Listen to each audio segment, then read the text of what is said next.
Magandang gabi mga masters, bali ngayon po ay 8 videos po ma-upload ko po sa aking YouTube channel.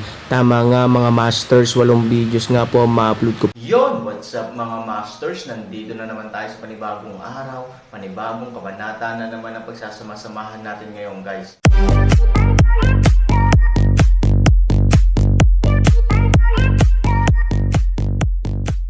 Bali mga masters, kung bago ka pa lang po sa aking YouTube channel, please click the subscribe button, lalong-lalo na po yung notification bell guys, para maging connected pa rin tayo sa isa't isa at maging updated kayo sa mga susunod ko pang video. Bali mga masters, bago natin umpisahan ng kwento ay mag-shoutout po muna tayo para sa mga solid nating tagapakinig. Shoutout kay Jenito Truelda, shoutout kay Danilo Puentiveros. Yun na nga mga masters, no? Bali hindi na ito patagalin. In 3, 2, 1, let's go!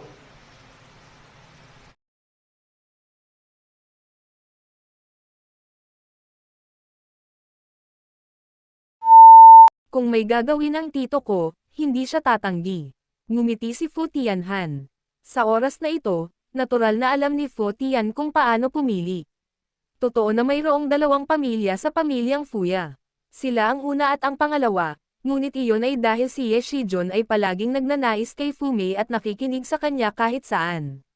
Ngunit kung ang ugali ni Shijun, kahit na isang malakas na rebound ngayon, ang utos na ito ay malinaw na magbabago. Kahit na si Fu Tian ay hindi partikular na natatakot sa pamilya Ye kasama ang mga elite na sundalo na ipinadala ng immortal na lugar ng dagat, ang pakikipagtalo sa pamilya Ye ay malinaw na mas kapakipakinabang para kay Fu Tian. Ikaw at ako, Fuya, ay isang perpektong mag-asawa. Ngayon ay lihim kaming nasangkot sa ilang mga lungsod sa paligid ng lungsod ng Chanho. Malakas ang aming impluensya. Paano kami mahuhulog dahil sa isang Fu Mei lamang? Sa kabaligtaran, mas dapat tayong magkaisa sa isa't isa, kahit na nagbabahagi ng kaligayahan at paghihirap. Tama ba ang sinabi ni Ye Shijun na? Natural na ang sagot ni Fu Tian. Fu Tian, maaari ka ring maglaro. Ito, natigilan si Fu Tian. Shijun, bagamat mali na naman si Fu Mei, ang asawa mo talaga. Ako rin ang nakakatanda sa kanya. Ang mga babae ay parang damit, at ang mga kapatid ay parang kapatid. Mga basahan lang sila. Ano ang pinagkaiba? Kung ikaw ay masaya, maaari mong i-enjoy ito. Basura lang na pwedeng lumabas-pasok ng tao kung gusto. Hindi mo ito nagustuhan. Casual na ngumiti si Ye Shijun. Ngunit lahat ng nakikinig ay natigilan dito, sunod-sunod na nagtawanan, ngunit ang kanilang mga mata ay hindi naglakas loob na tumingin sa isa't isa. Si Fu Tian ay nahihiya na manatili sa kanyang kinalalagyan. Ito ay labag sa etika. Paano siya gawin mo pa? Sadyang pinapahiya ni Shijun si Fu Mei, paano niya ito sasagutin? Tandang pananong tandang padamdam. Nasa tali na kung hindi niya ito ipapadala, hindi siya madaling mabuhay sa araw na ito. Paano siya magkakasundo? Ngunit kung ito ay ginawa, ang karaniwang ritual na ito, ang Lungang, ay tatawanan, at si Fu Mei ay nasa haligi ng kahihiyan ang mali, ang pagchichismas, o ang buhay at kamatayan ng ibang tao. Ano ang mahalaga para sa kanya na tumulong sa langit? Relasyon sa pagitan mo at sa akin. Sa sandaling bumaba ang boses, malamig ang mukha ni Fu Tian at dumiretso siya kay Fu Tian. Hindi. Nakita ito ni Fu Mei, desperadong umiling, at patuloy na sinusubukang umatras. Brush. Halos sa oras na ito, isang dagger ang biglang lumipad mula sa manggas ni Ye Shijun. Sa isang putok, ang isang kamay ni Fu Mei ay napako sa lupa, at ang buong katauhan ni Fu Mei ay muling napahiyaw. Tumakbo. Malamig na uminom si Ye Shijun. Tiningnan ng isang grupo ng mga sundalo ang mga punyal na ipinasok mula sa mga kamay ni Fu Mei. Isa-isa nilang inilabas ang kanilang mga ngipin, at nakaramdam sila ng sobrang sakit. Nagulat din si Fu Tian, ngunit sa oras na ito, ang magagawa niya ay ang ipatupad ang mga salita ni Ye Shijun ng mas matatag. Hindi. Dala ang sakit sa kanyang mga kamay, nakita ni Fu Mei na palapit ng palapit si Fu Tian. Puno ng kawalan ng pag-asa at takot ang mga mata niya. Umiyak siya at nagmakaawa. Fu Tian, ay, pamangkin mo ako, magkamag-anak tayo, hindi mo kaya, hindi pwede, Woohoo! Fu Mei, hindi makakagawa ng masama ang langit, at magagawa ng mga tao, hindi mabuhay, ayoko. Pero ngayong araw, nagawa mo na ang lahat. Hindi mo ako masisisi. Sa sandaling malamig ang mukha ni Fu Tian, kailangan niyang magsimula sa sandaling ito. Kung titingnan ang hitsura ng Fu Tian na kumakain ng mga tao, ang puso ni Fu Mei ay nadurog. Hindi niya pinangarap na noon pa man, kumakanta at tumatawa pa rin sa kanyang kwarto, sinusumpa si Ivory at tinatangkilik ang Aaron.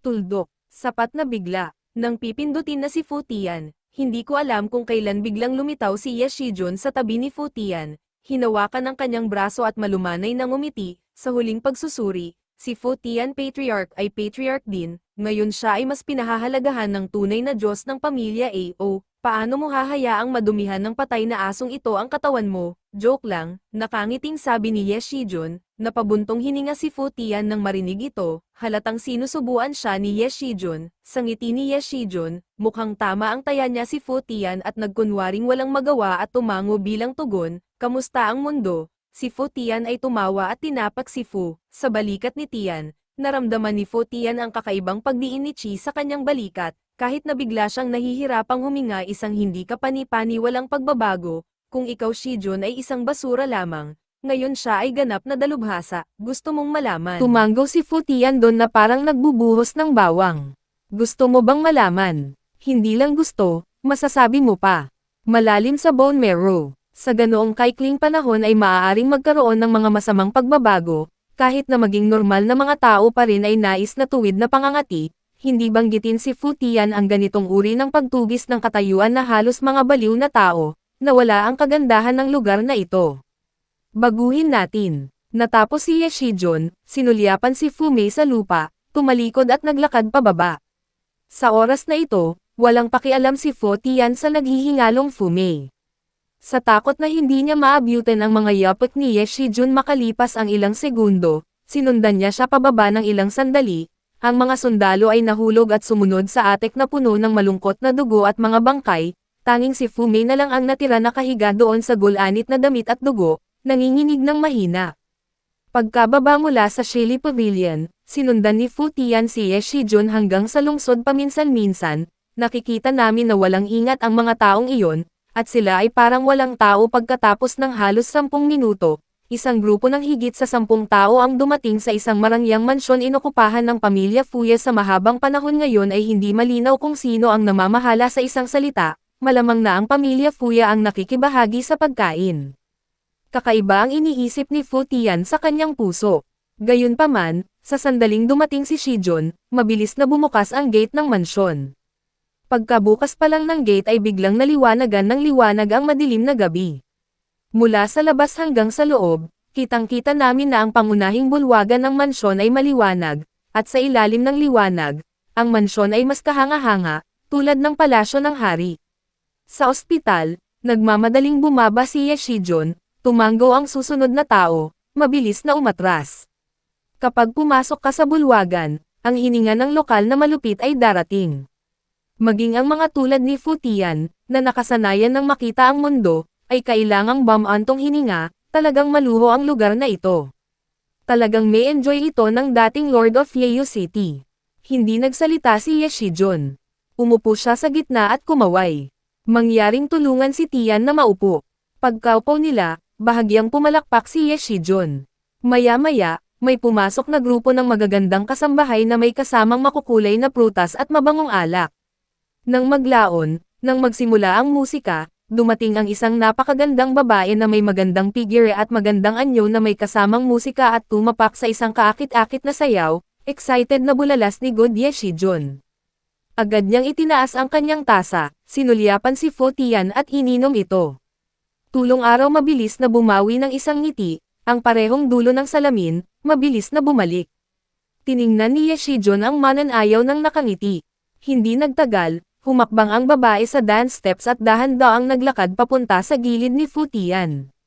Pagkatapos ay muli siyang sumayaw sa paligid niya. Ang ganda talaga ng babae, kahit na siya ay kasintatag tulad ng isang matandang aso na tumulong sa langit, siya ay naguguluhan din sa oras na ito, at kahit ang kanyang mga kamay ay hindi sinasadyang mahuli ang babae. Gayunpaman, ang mga kababaihan ay naglalaro ng mahirap makuha, Nakakatawang mga lumang bagay tulad ng mga lumang aso, sa pagkakaiba sa pagitan ng laway DC. Tumawa si Ye Shijun ng tingin. Natamba ang babae at nahulog sa mga bisig ni Fu Tian, na lalong nagpatawa sa matandang aso. Hayaan mong ipakilala ko ang isang lalaki sa iyo, Patriarch Fu Chan. Tapos biglang tumayo si Shijun na may paggalang, at dahan-daang lumabas ang isang lalaking nakaitim sa pintuan ng side hall. Bagamat ang taong ito ay nababalot ng itim, kahit sa ilalim ng normal na mga pangyayari, napapaligiran din siya ng itim na hangin. Mayroong isang malakas na kapangyarihan ng hindi pagiging galit at malakas na kapaligiran, na nagdudulot ng malaking presyon. Nang lumitaw ang taong ito, ang pagtawa sa mukha ni Fu Tian ay agad na nawala, at ang buong tao ay naging labis na kinabahan. Sinabi ni Intuit ayon kay Fu Tian na ang lalaking biglang sumulpot sa kanyang harapan ay hindi pangkaraniwan. Hindi. Upang maging eksakto, ito ay dapat na isang napakadelikadong tao. Napakalayo nito, ngunit sa bulwagan, hindi na niya kailangan pang maglabas ng anumang enerhiya, na nagpaparamdam sa mga tao ng matinding pagtaas ng presyon at kahit na medyo nahihirapan sa paghinga. Ang lakas ng gayong takot, sigurado si Fu Tian, mahirap makita ang buhay. Hindi naglakas loob si Fu Tian na hawakan siya. Siya ay nagmamadali at mapagkumbaba. Bahagya siyang tumingin sa ibaba dahil sa takot na baka masama ang kilos niya at hindi siya masaya. Sa oras na ito, kahit na hindi sinabi ni Ye Shijun pagkatapos makita ang taong ito, maaaring hulaan ni Fu Tian ang dahilan kung bakit siya nawala ng ilang araw, ngunit biglang naging napakalakas. Dapat yung lalaking nasa harap mo. Natutunan ni Ye Shijun ang ilang kakaibang kasanayan mula sa kanya, tulungan ang Patriarch, tama. Nakangiti ang misteryosong lalaki, ngunit nanginginig ang boses. Mabilis na bamulong si Fu Tian, oo, nasa ibaba lang. Matagal ko na itong narinig. Nakikita ko ito ngayon. Napakalakas talaga. Ang misteryosong taong iyon, mahinang ngiti, walang malasakit na walang kapantay. Gayunpaman, kahit papaano ang talatang ito ay nagpapagaan ng pakiramdam ni Fu Tian, hindi ako manggahas. Mahal mo talaga ako. Ano ang kapangyarihan ni Fu Tian? Kung ikukumpara sa iyo, iisa lang ang langit at isang lupa. Ikaw si Phoenix, ako. Isang naglalakad na manok lang. Nakangiting sabi ni Fu Tian, paano ang phoenix at manok? Bagay lang ito sa lahat ng nabubuhay na nilalang. Dahil doon, umupo ang misteryosong lalaki sa orihinal na posisyon ni Ye Shijun. Sa oras na ito, mabilis ding umatras si Ye Shijun at malumanay na tumabi sa kanya, ang tanga ng bibig ni Fu Tian. Kung may nasabi kang mali, patawarin mo ako. Namuti ang mukha ni Fu Tian at nagmamadali siyang lumuhad. Ngunit, lumuhad hanggang kalahati, ngunit biglang sa lakas ng lakas para iangat ang tuhod, at pagkatapos ay ang buong tao ay hindi nakokontrol ng diretsyong tumayo, may ginto sa ilalim ng isang lalaki, tuhod. Bakit kailangan niyang tulungan ang Patriarch hindi man lang gumagalaw? Si Fu Tian ay pinabalik sa kanyang upuan sa pamamagitan ng kakaibang puwersa at ligtas na umupo, ang itinuturo mo ay si Fu Tian ay walang ingat. Biglang tumaas ang takot sa puso ni Fu Tian, ngunit bakas din ng kagalakan, sa buhay, kung gusto mong maging mayabang, wala kang magagawa. Sa halip, dapat kang maging tao, langit at langit. Ngumiti ang misteryosong lalaki at hindi gumagalaw, ngunit ang lalagyan ng alak sa harap ni Fu Tian ay tumaas at nagbuhos ng masarap na alak kay Fu Tian. Mabilis na hinawakan ni Fu Tian ang tasa gamit ang dalawang kamay, na ipinakita ang kanyang pagpapakumbaba. Interesado ka bang makipagtulungan sa amin sa malalaking bagay? Puno ng alak, misteryosong sangkatauhan. Agad na tumayo si Fu Tian, ininom ang isang baso ng alak sa misteryosong lalaki at sinabing, kung maa-appreciate mo ito, hindi mo ito mahihintay. Pero naglakas loob ka bang mangako ng padalos-dalos, kapag hindi mo alam kung sino ako? Pagkasabi niya nito, natigilan si Fu Tian, pero nakangiting sinabi ni Shijun sa tabi niya, ito ang tatay ko, ibig sabihin, iyong mga in-laws. Pagkatapos pandinig ito, nabigla si Fu Tian.